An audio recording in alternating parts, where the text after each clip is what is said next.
Hey, what's going on, guys? So today's video is on a subject outside of the same three people that I talk about on this channel all the time. And yeah, it's important to not get grifted, not listen to scammers or clowns on YouTube.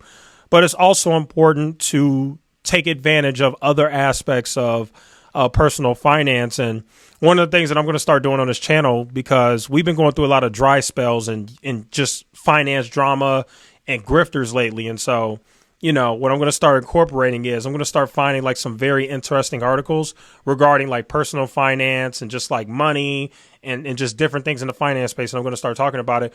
This article in particular really stood out to me. So it says, this is according to Statista, savings, quarter of Americans have few, 1 in 10 have none. And then as we start to read it, it says Americans today are lacking crucial savings needed for managing short-term emergencies and building long-term wealth, according to a rolling representative online survey among U.S. adults by YouGov. 27% of Americans had some savings below $1,000 as of May of 2023, while 12% said they had no savings at all. Okay. So for most Americans, your rent is at least $1,000 or more. So the fact that you have 27% of Americans who have savings below $1,000 means that most Americans beyond have no money, like they're broke. Because I need you guys to understand how serious it is when you have that little bit of money in your bank account. If your tires go flat or anything like that, or you have any sort of car trouble, there goes your savings right there. That little bitty $800, $900, $700, $600, whatever you have. Because it says here, 27% of Americans had some savings below $1,000. Now, we know most Americans do not have savings on the higher end of that. It's probably in the middle. So we know that most Americans don't got no $800, $900 in their savings. It's probably less than that because Americans are just very irresponsible with their money. Okay. And so most Americans have less than 1,000 savings. And what's even more mind boggling is that 12% said that they have no savings at all, which just blows my mind. So you have a lot of Americans who are literally just living life on the risky side. Like anything can come up. If you get a parking ticket, you're done. If any sort of unexpected bill comes up, you're done. If you get a dentist bill, I don't know, anything, any sort of bill that costs money will just absolutely destroy you. And it really does blow my mind that so many Americans live like this on a daily basis. It's just absolutely insane. And this is why I say we have a real epidemic in this country. And the epidemic is personal finance.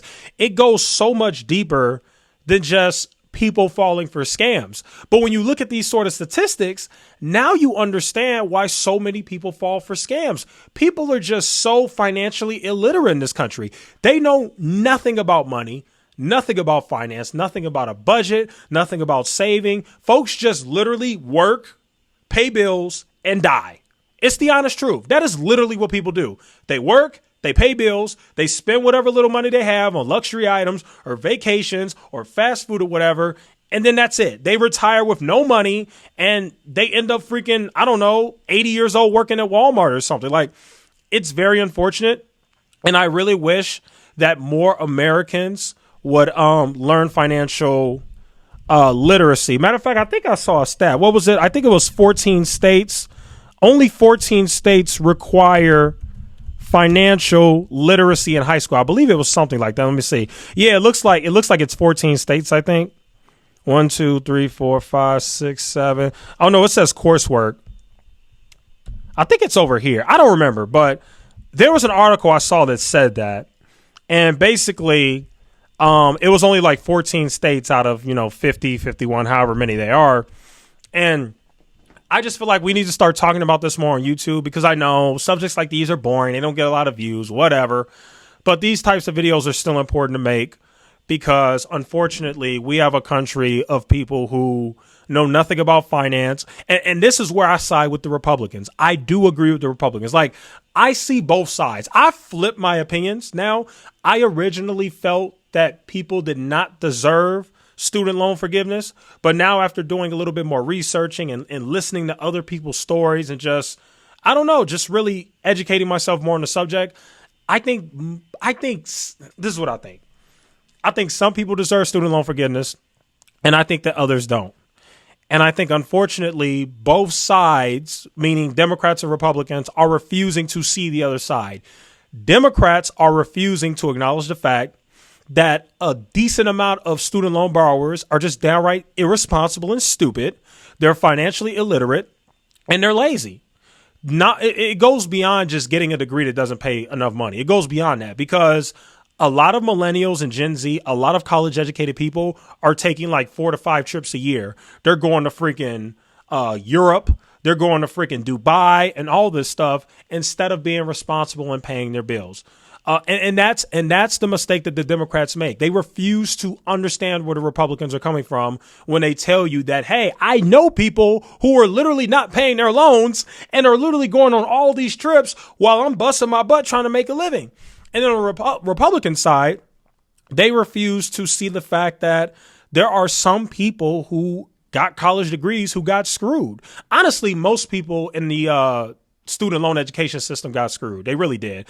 Most people didn't have the guidance or family or anything who guided them on how to go to school.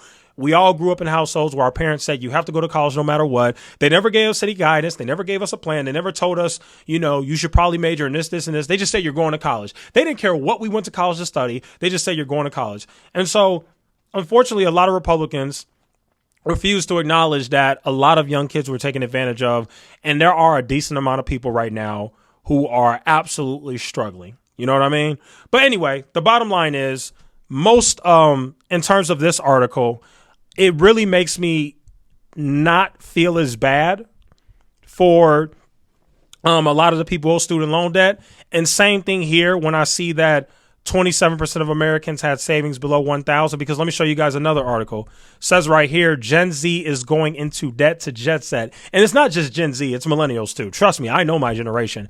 Every time I look on social media, people my age, because I'm a millennial, people my age and older are taking trips. They're going on boats every day. They're paying for drinks every day. They're going to all these expensive concerts. We just had the Drake concert in Chicago, and I swear everybody that I went to school with was there, and I know everybody that I went to school with does not have the money to afford to go there. You know what I mean? So this is where I end up siding with the Republicans, because it says here, Gen Zers are becoming jet setters even if they don't have the finances to justify it.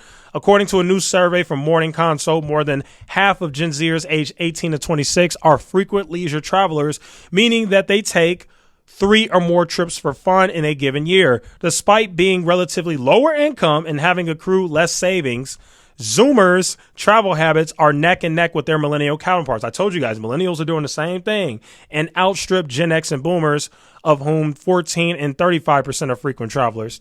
Of these regular Gen Z travelers, 61% are making less than $50K a year, and only 11% are pulling in 6 figures. See, this is crazy. 61% of Gen Z is making less than $50K a year, which is not a surprise because Gen Z is 18 to 26. Like, they're just now graduating college. Some of them are still in college, but they're still traveling the world. They don't care. And that's the sad reality that we live in. This is the problem with finance. Finance is one of the most least taught things in the entire United States. And it goes beyond just the schooling.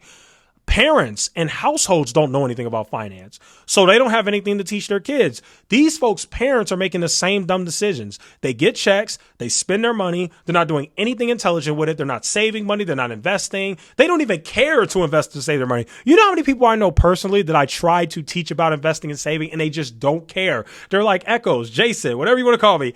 I don't care. I'm telling you, I have friends that I try to tell every day, hey man, you should probably get a job that pays more money. Or, hey, man, you should probably start every time you get a check, put a few $100s away. Stop spending it on marijuana or liquor or whatever. And they literally look at me like I'm speaking freaking Swahili or something. They're like, shut up. I don't care what you have to say.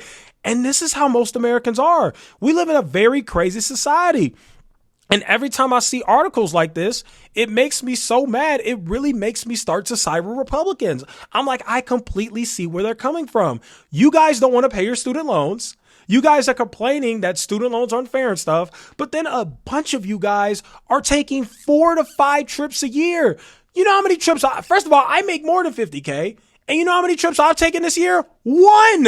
I can't afford 5 trips. You know how expensive traveling is? Like most of you guys have traveled who follow me. We're all finance people. I know most of you guys who follow me have traveled before. You guys know how expensive traveling is. Hotel, rental car, food, plane ticket, activities. Traveling is so expensive. The fact that these people are doing it 4 to 5 times a year is absolutely insane. Matter of fact, I couldn't travel 4 to 5 times a year if I wanted to because I don't even have that many vacation hours at my job. I only have enough in my job to travel like 3 times a year. I don't even have enough vacation hours to travel 5 times a year, assuming you're going for an entire week. But anyway, it really is just crazy, guys. So I really just think that, we've got a real crisis here. I honestly think that finance should be treated very similar to other pandemics. Like, it is a pandemic. Obviously, it's not a health pandemic, but it's an epidemic. It's a serious thing. It's almost like obesity. You know what I mean? Like, there's a huge epidemic of obesity. Like 50% of Americans are obese, and it's getting worse. 50% of the entire population of America is just stupid with money. They are so bad with money. They don't even think to save money. They don't even care to save money. They don't understand that one day you're going to be 65 and you're not going to be working anymore. And these folks don't even have retirement. They don't even think about having retirement. These folks barely have a 401k. They have no savings. They're just living paycheck to paycheck. And I don't think these people understand that it goes beyond just, well, if you don't save money, if an emergency happens, you're screwed, which is true. That's still very serious. But if you go to the next 20, 30, 40 years of not saving any money, my God, good luck having kids, because kids are expensive, one. And two, even if you decide you're just going to be single, lonely, broke till you're 65, well, when you retire, first of all, by the time we retire, because I'm 28, by the time we retire, there won't be any Social Security, okay? So you're literally going to be broke. So what I'm trying to say is we're in a situation where most Americans today, and I'm talking like 70, 80%, and I'm not joking when I say this, 70, 80% of most Americans in my generation and in Gen Z are going to work until they die. That is how serious this finance stuff goes. This is how serious this stuff is. You are going to live a very uncomfortable life when you're old. And I'm telling you right now, you do not want to be 75 freaking years old working a full-time job. I understand working part-time because retirement could definitely be boring. My grandparents are retired and they tell me they're bored as crap. They don't know what to do. So I completely understand.